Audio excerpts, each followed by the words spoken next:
Is another thing. If you're wanting your build reset to be efficient, kind of, and it would, give you a thing. So you follow me. Go into this portal, whatever portal. I'm just going to use this for an example.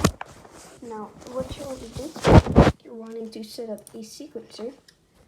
You're wanting to set up a sequencer that is always doing this. Watch a sequencer.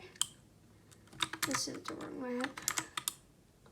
But you're wanting to set up a sequencer that when you do it, watch. So you're going to go in here. I'm going to do, what about this? Okay, load that up. Now you're going to need a sequencer and 2 triggers, or 4, 3. Okay, jump into your map. Okay, so look here. Now I think mine is behind some of these rocks. I don't really know.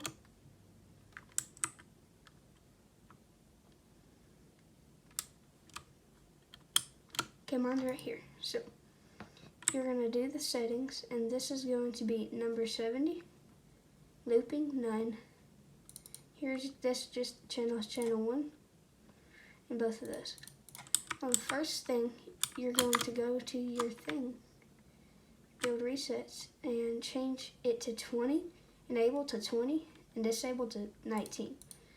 So unused channels that you're wanting to use. This is first going to be 19, and then this is a 20. So now it's like this.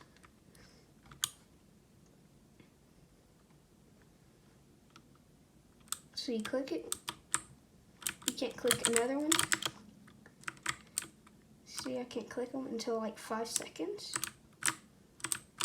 Can't click those 2 or those 2, they're all the same one. So yeah, that was another tutorial to go with my build reset button.